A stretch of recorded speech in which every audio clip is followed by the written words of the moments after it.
I'm glad that you had to listen about an orgy, and I hope that it gave you nightmares. She'd bought her mum Lisa's ashes in a Ziploc bag, and Alex Warren cannot believe it. I'm telling you right now, as your friend, you deserve better.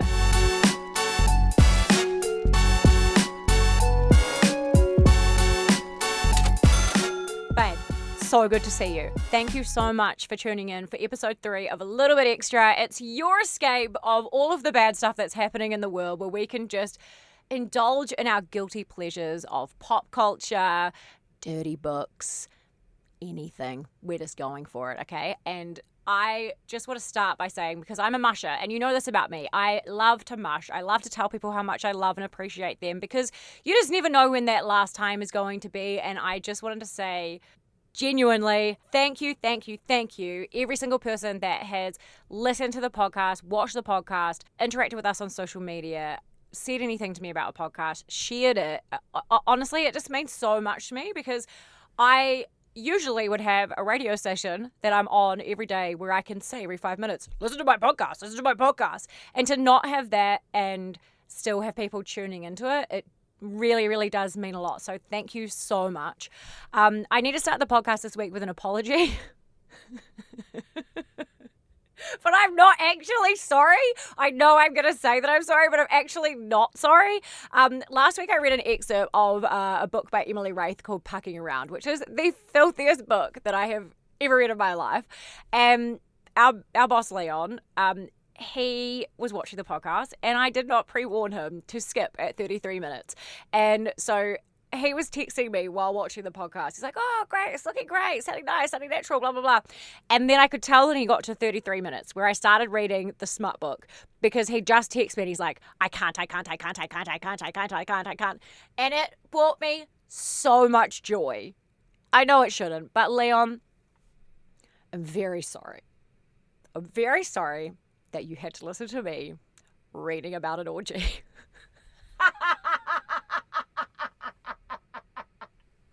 I am literally not sorry at all. Leon, I'm glad that you had to listen about an orgy, and I hope that it gave you nightmares. And I hope, oh no, now I'm getting visuals of maybe if he liked it. Okay, let's move on. Every week we dedicate the podcast to somebody that I feel has excelled in pop culture, and this week it absolutely has to be Alex Warren. So Alex Warren is got the biggest song in the world right now, which my son loves to remind me of. It's that, taking it back to the time of the ordinary. It's a great song. Obviously, I am not great at remembering the lyrics, but Alex Warren was in New Zealand last week to do his shows, and there were some people on TikTok that were a little bit upset because he cancelled meet and greets, which, like, fair enough, I'd be upset as well. But there was also such an amazing, very on-brand Alex Warren moment, because Alex Warren's parents, very sadly, have passed away, and he has kind of a dark sense of humor about it. And there was a girl in the crowd, and I honestly have to big up her, because she comes along to the show. Her name's Faith Anderson. She comes along to the show. She's pre-made a sign with her friend, basically saying that she'd bought her mum Lisa's ashes in a Ziploc bag. And Alex Warren is on stage. He sees this and cannot believe it.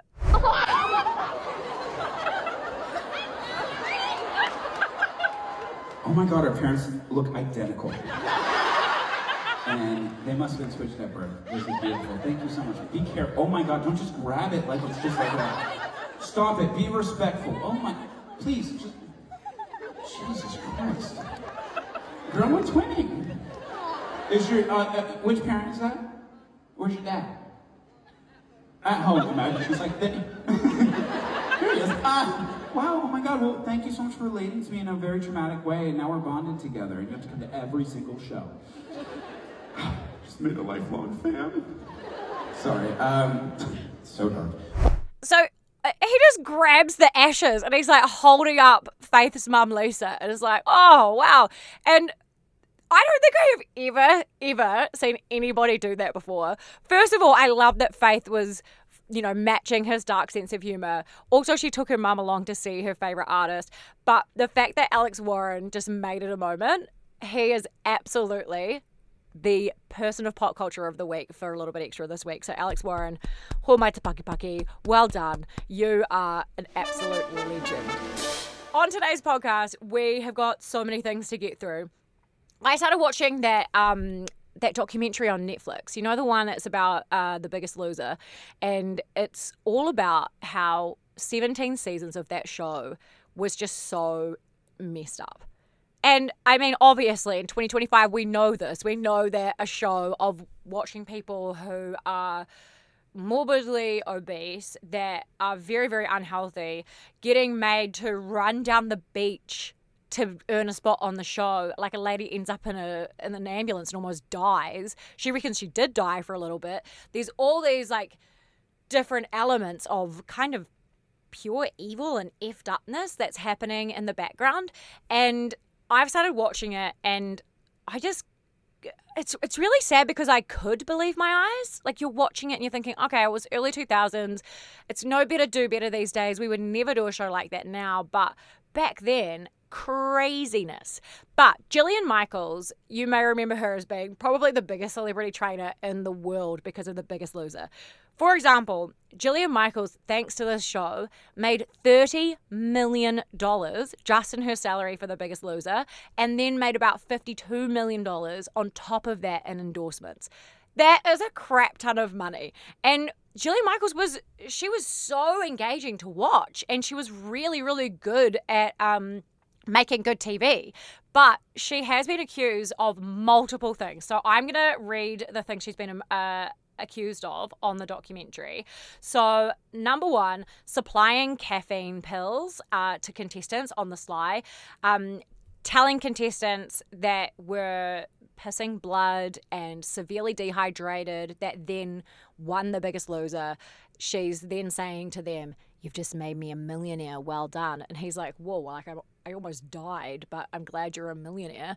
There's other accusations about how she never consulted the show doctor, and she is so pissed off about it. And she's really coming for Netflix, and she's coming for the people in this documentary as well. She's done, I think, one interview since all of this stuff has come out, and in it, she tells TMZ that she's considering suing the documentary. Of course. Well, honestly, it's just filled with so many lies. And of course, I have the emails and the text messages to back all of this up. And, right now, my team and I are trying to figure out the best way of going forward in dealing with this. Do we pursue this legally? Do I just do a data dump and give you all of the emails and all the receipts? But for the show's doctor to suggest that I never worked with him, for example, that's one of his lies. There are, Harvey, I mean, I don't know, hundreds of emails going back and forth between me and the show's doctor. What I love so much about this is that in it, she says, "I will bring the receipts." And as soon as somebody says, "I will bring the receipts," I'm like, you better goddamn bring those receipts, because I want to see all the filthy details. So after watching this interview, I went to Jillian Michaels' Instagram page, and the lady has dropped receipts. There is emails of her proving that she did consult regularly with the doctor. She proves that she was fighting against medications the doctor had told her to take one of the contestants off, which was an antidepressant, and to go cold turkey, which is super, super dangerous. And I think one of the biggest kind of mic drop moments is she had it confirmed by one of the producers that the mics were all hot in that moment where she's been accused of saying, "You just made me a millionaire." There's hot mics on set, and there is absolutely no audio or proof that she ever said that. And if she had said it, it would have been on a hot mic. So I kind of feel like there needs to be either a court case so we can find out what is actually true, or there needs to be a Jillian Michaels big rebuttal interview that goes up on Netflix as well. But it's just so crazy. And if you think about it now, it's kind of yuck, the fact that they were getting these people on the show and what they were getting them to do was so unhealthy. But I kind of feel like they made that show, and they've kind of pictured it to be, or made it look like, oh, it's really inspiring. Look at these people, and we're going to change their life and stuff like that. And for some contestants, that was absolutely the case. But it also kind of felt like they were just making the sort of TV where people will point and laugh and kind of embracing that culture of people have to be really skinny, of laughing at people who are overweight and that bodies can't be different and all of that sort of stuff. And to look at it now and you think it had 17 seasons and how successful it was and all the awards that it won, it's quite gross. So I hope so bad that more of these shows kind of get called out so they don't make them anymore. But also it's quite obvious there's a lot of shows that don't get made anymore that were made in the 90s and the early 2000s, and you're like, yeah, well, you know why they aren't getting made anymore? Because they were toxic as fuck. So that documentary, if you haven't seen it, you should watch it. It is called Fit to Win. It's on Netflix. It's 3 episodes and holy, it is an insight. But you know straight away if the main person isn't on it, something, either that person's really evil or something's really fishy. And Jillian's not in it. The other trainers are in it, but she's not in it. And yeah, it's an interesting watch. You should check it out. Another thing I enjoyed watching this week was Perrie Edwards from Little Mix. Now, I feel like Little Mix just do not get the credit that they deserve. I remember just kind of, loving Hair, loving Move, loving Shout Out to My Ex, but then watching their live DVD, those 4 women were phenomenal. And they got so much crap, never really got the credit that, they achieved. I mean, no one's going to achieve what the Spice Girls achieved, but they achieved some pretty massive stuff together. And the fact that they never get that credit and people were so hard on them, it kind of makes me quite sad because Little Mix should have been a world domination girl group. They were just epic. They danced. They could sing. Like every single one of them could sing, and they could sing extremely well. But Perrie Edwards, she lived in New Zealand for a bit, and she actually gets got quite a lot of grief about her relationships, which classic female in media. But she was engaged to Zayn from One Direction back when One Direction was like the biggest band on the planet. And we all watched that relationship break down. Zayn texted Perrie when she was at the airport off to go overseas that their engagement was over. She was destroyed. She burst into tears during a performance in America. She just absolutely had to live this wild breakup in front of the entire world, and she's never really talked about it until now. And she did an interview last week for the podcast We Need to Talk About It, and in the podcast she broke down the fact that it was like such a toxic relationship, but she thought that was normal. We just won X Factor when I met him. At the time I thought everything we experienced in our relationship was normal. Because it was my first relationship, first love, I was like, oh, this is how it's supposed to feel. It's supposed to feel a little bit toxic in some ways. This is probably normal.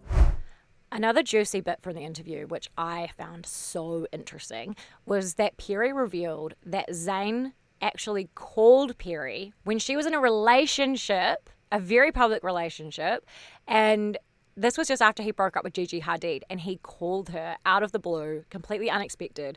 And I love that Perrie Edwards is super, super famous, but she had the same dilemma as every single person that would have been in the same situation. And I remember there was one point my ex reached out and I didn't know how to handle the situation because I'd been with Alex for like 1.5 years, 2 years. And I felt a bit uncomfortable about it. And I remember sweating and like panicking, thinking, I've got to tell him that obviously I've spoke to him. Yes. And I remember being terrified, thinking, oh no. And then I sat down and I was like, I need to tell you something. He was like, okay, is everything all right? I was like, yes, such and such reached out today. And it was really weird. And he was like, saying what? So I told him everything. And then he was like, okay, well, I really appreciate you telling me. Like, thank you for letting me know. That's fine. Like, hopefully he doesn't contact you again. And I was thinking, okay, cool. That's it? And that's that. And that was it. And it was like, he's always kind of been like that. Yeah. And I think I needed that. Yeah. Oh, there is, like, what do you do? What do you do in that situation? Like, I feel like if you don't tell your partner straight away, you're hiding something. And it's like, why are you hiding something? Like, you should be able to have the communication skills with your partner to be like, hey, just so you know, this person called me, this is what happened. Give them every intricate detail. Like, if my husband had any of his exes ring out of the blue like that, I would be like, so what did she say? And then what did you say? And then what did she say after that? And then what did you say? Tell me everything. And like, I've been in that situation before, and Bryce has told me about it, and I'm like, that is not girl code. That is not girl code. But I love the reaction that her new boyfriend has, and it shows the growth that you can have in a relationship. And if you look at Zayn and Perrie's relationship, that was in like your early 20s. And oh God, I know what I'm about to talk about, and like, as soon as I want to start talking about it, I get instant, like, my whole stomach is just like, right now. It's just like, it makes me like I want to throw up, because I just, like, I've been in radio for 20 years. Like, I'm literally, my legs are shaking right now. I've been in radio for like 20 years, and I talk about everything. Everything. And I've talked about all of my past relationships. But I have never, ever, ever spoken about my first real relationship. And I don't know why, because obviously he sucks. But I think it's like, oh my God, this is so weird. This was like 20 years ago, and I, like, it makes me feel physically like I'm having an entire full body reaction right now. Hang on, I've got this. I know it's important to talk about it, so I'm just like, rip the Band-Aid off, Sharon. So I feel like when you're in your late teens, your early 20s, and I do want to point out, this is a relationship I had before I was in Auckland, and I am actually really grateful, even though some of my breakups after this relationship were messy. I am really grateful to the couple of dudes that I dated after this person, because I feel like if they hadn't been as understanding and as kind to me, that I probably would be even more affected now than I am. Anyway, so I feel like in your early 20s, late teens, you get into these relationships, and it's so exciting. Like, you have a boyfriend, and especially if your boyfriend is older. Like, I was 18, 19, and my boyfriend, I think, was 25. And I just remember thinking, so cool, you know. And I look back at it now, and I think that the reason that I have never spoken about it is because I look back at it and I think, what if I talk about it and then he's just like, that's not true, none of that happened, like, blah, blah, blah. And it's like that gaslighting situation where you, like, you don't really, it sometimes feels like it didn't happen, and it's because you are so, you know, like, manipulated by a person that you feel like maybe your memory of reality wasn't reality. But I remember being in this relationship, and the only relationship I had really truly seen was my parents, and my parents had the most beautiful love story. They have such a awesome relationship. It doesn't mean that their relationship isn't hard and has its ups and downs, but they had this amazing relationship. They're really good communicators. They're a great team. And I really, really wanted my first love to be to be the person that I was with forever, just like my parents. And at first it was great, but then it was just like little things that I noticed, like, you don't need to wear that sort of makeup, you should eat this sort of food. I was a virgin. I didn't want to have sex until I got married. Not for religious reasons. I just, like, wanted it to be true love. And it became this kind of real sticking point for it. And I thought, and much like what Perrie's saying with Zayn, I thought that sort of toxicity was normal, where you would be happy and in love and obsessed with each other, and then you'd have these big dramatic fights, and you'd break up, and you'd have, you know, all of these different things. And now that I'm older, I'm like, holy shit, that was the most toxic thing I could have been part of. Like, the amount of times that we broke up and got back together was stupid. I remember my dad being like, I thought you broke up with that tosser. And it's like, and I also remember my dad, my dad's met like 3 of my boyfriends, including Bryce. And he has got on with all of my boyfriends about this one, and my dad just, I knew he didn't like him, and in front of all of his friends, he met him for the first time. My dad didn't even stand up, and I was like, oh shit, Dad does not like this guy. And it's because your parents don't want to interfere when you're older in your relationship, and we would have these really toxic things like I didn't want to eat pad thai, and then he was like, you're not open-minded, blah, blah, blah, blah. So broke up with me. Then he was like, that's really pissed me off. Do not contact me for a week. If you contact me, then the week starts again. And I would literally sit there and be like, okay, no, I won't, because I love you. And then it became like because I was really hard on my, like, I don't want to lose my virginity, blah, blah, blah. And that became a thing where it was like, well, you need to be staying at my house, like, blah, blah, blah. Like, if we're not going to have sex, blah, blah. So basically it kind of felt like in the end that you're in that situation where if you don't, then they're going to break up with you. And he did a few times because I wouldn't. And then I remember I finally gave in, and it was like Blink-182 always playing on repeat. And it was just, I don't know, it wasn't what I'd always dreamed of. But again, I thought this is just what relationships are like. And it wasn't until there were like a few other things that happened, and we ended up we broke up. Then I moved to Masterton, and then in the end, we had this big fiery fight. We broke up. Anyway, but I remember my mum saying to me afterwards, she's like, I used to never sleep when you stayed at his house. And I'd only stay at his house like once a week, but mum's like, I would never, like, I just couldn't sleep because she knew something was off. And it's just a really crazy thing, because then I went into every relationship thinking that's normal, like to have these big fiery fights, to have these toxic fights, to have that jealousy, to have that, and I also, like, I was just like, oh God, I just don't ever want to be intimate with anybody ever again. And as I was saying, I was really lucky that the people that I met afterwards were so patient and kind with me. And I guess it wasn't truly until I met Bryce that I realized that your relationships aren't supposed to be that intense. They aren't supposed to be those big fiery arguments where it's like the whole world's going to end, like you're chasing each other down the street in the rain, like arguing, and then you're like, no, but I love you, and all that sort of stuff. I mean, obviously Bryce and I fight. Every relationship fights. Like, if you're not arguing, then someone's living in silence.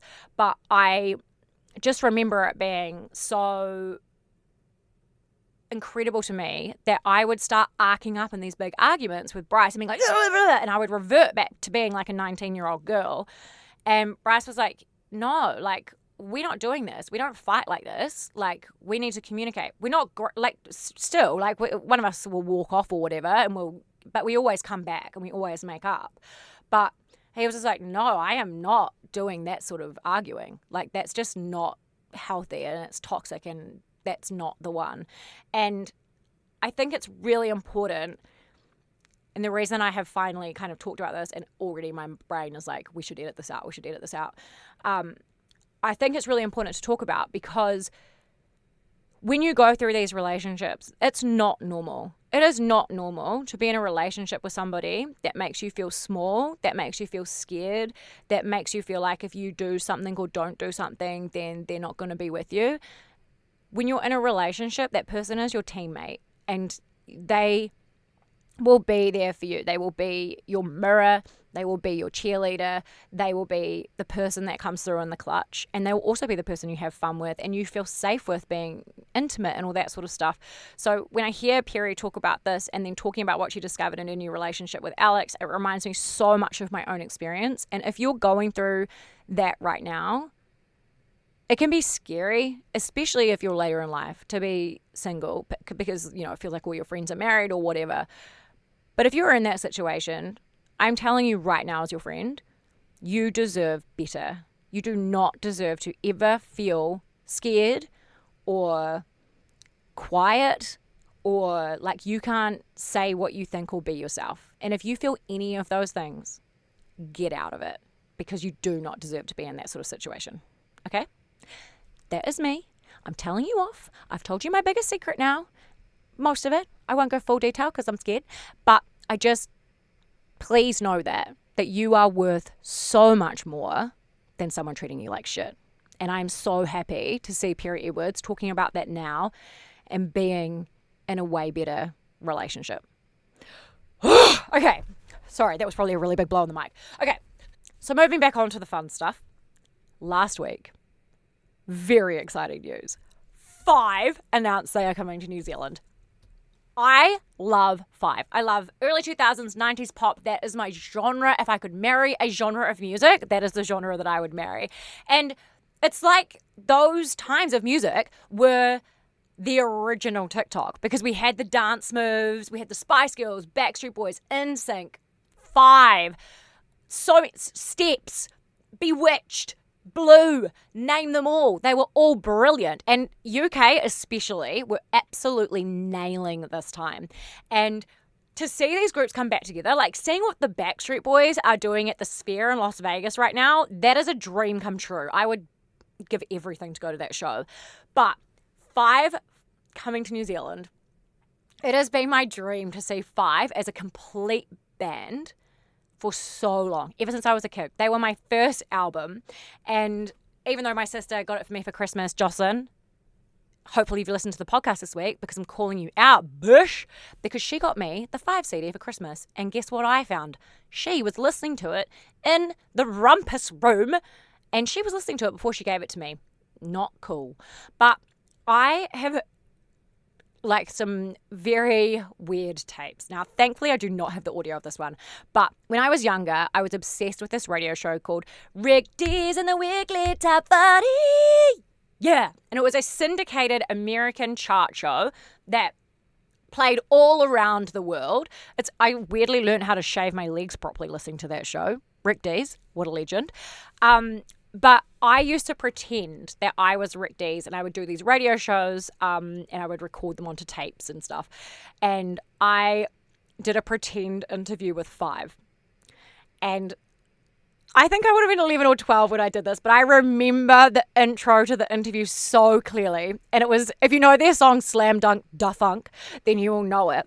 But I introduced them on this radio show, and it was like, 5 bad boys with the power to rock you, blow your mind, so you gotta get into 5. What you waiting for? If you want a 3, 3, 2, 2, 1. And then I pretended the band went, let's do it. And I said, okay then 5, welcome to the show. And I have now made it my mission that on behalf of 11-year-old Sharon, that I will somehow get an interview with 5 and I will intro them on the podcast exactly like 11-year-old Sharon would have, and I will make them be part of it, and it will be cringe as hell, but I will feel like I have given my childhood self her dream come true, because they're coming to New Zealand. It's going to be epic. It's in May next year, and they've got to be doing press. I did a video saying I want to interview them. I have DM'd them. They have left me on scene. Very embarrassing. But I then did a dance to one of their songs on my Instagram, and they shared it, which means they've seen it, which means they know that maybe I exist. I have messaged the touring company. I have messaged the events team here at MediaWorks, where we're based, and I am determined to make this dream come true of interviewing 5. I absolutely promise I will follow through on the cringy intro and try and get them on the podcast. And I really need your help. So please, if you want to slide into their DMs, tell them to come on the podcast, but I will keep you updated. I have sent them another message this morning, which they have seen. So fingers crossed, that would be epic. And I promise to be cool, because I'm a cool gal. Now, finally, speaking of cool gals, last week I introduced you to my friend Sarah, who likes to be known as Silent Producer Sarah. And I asked her, I was like, babe, can you just come on the podcast? We'll just video chat, because she lives up in Matakana. And she was like, absolutely not. I'm not coming on the podcast. It's embarrassing enough. And I was like, well, I need you to give me an update on the 7M dance cult. You know that Netflix documentary, Dancing with the Devil? So last week we were hearing about how they were getting investigated and how the 2 main people had disappeared from TikTok and nobody knew what was going on. And I said to Sarah, this is your mission. I can't stay across every single thing. Your mission is to get deep into those Reddit threads, to be all over it and find out why they have disappeared. And I messaged her last night and I said, hey babe, how's your investigating going on 7M? Because Sarah's also got a knee injury at the moment, and so she's stuck on the couch.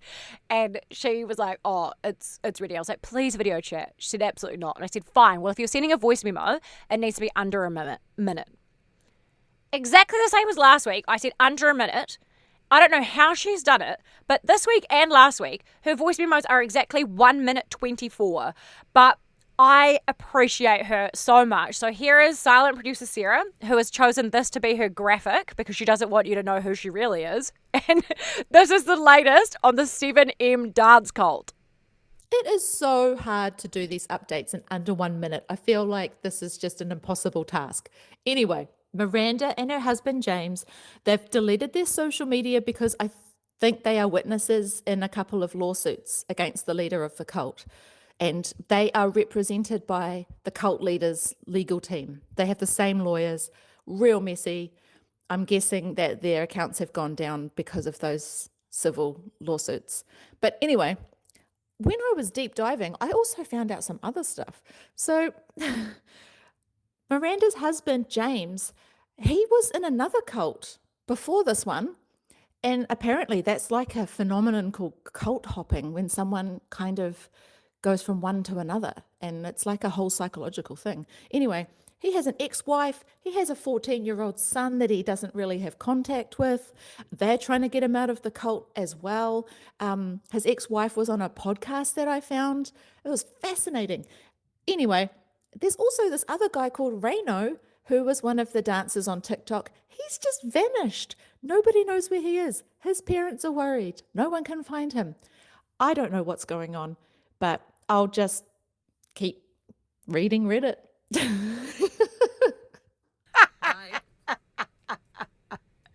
I love it so much. She's so invested in it. And silent producer Sarah, we thank you. And thank you for your wonderful image that you have chosen. I love it. But I really want to see this this is the thing, right? We get all of the details and then they shut the courtroom doors. And I get it, everybody just got the right to privacy. But when we're seeing something play out in real time, give us the Johnny Depp and Amber Heard treatment. I want to see Blake Lively and Justin Baldoni in court together. I want to see the 7M dance thing play out. I want to see Diddy and Cassie going at it in court. I want to see all of it. You can't invite us in for all of the good and not invite us in for the bad, okay? Let us watch, because otherwise we just, it's court of public opinion. We just read the transcripts anyway, so you may as well just let us watch. I want to see the outfits. I know that's bad, but like Anna Delvey did that to us, the fake heiress, and she always had these fabulous outfits.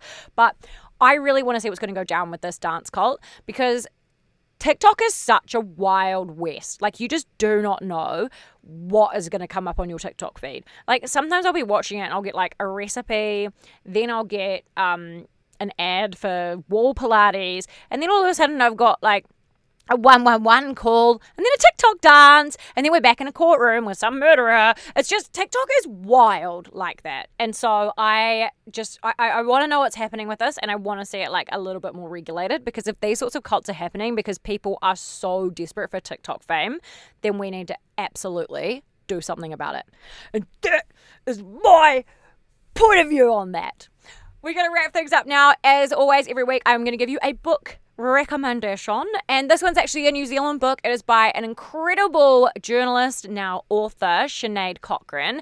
I used to read Sinead's pieces when she was writing for Stuff and The Herald, and she has just got such a hilarious, beautiful, comforting and authentic way of writing. And she's written a book. It's not a smutty one. It's a book that's very, very real. It's very thought-provoking. It's funny. It's sad. It's like it's all of the feels. And it's a book called It Almost Killed Me, and it was about her journey to have her daughter. And I really, really recommend that you read it. First of all, to support a New Zealand author, and second of all, it's just an absolute incredible story about a wahine toa from right here in New Zealand. And Sinead, I think you have done such a great job, and it's beautifully written. So I highly recommend. I'll put a link for it in the show notes for you as well. Thank you so much for watching this week. We really, really appreciate it. Just a warning, Thursday's episode is going to be a bit horny. It's going to be a bit dirty. So Leon, my boss, probably not one you want to listen to. But we will catch you back on Thursday. Thank you so much for listening. Up the Black Ferns! Bye!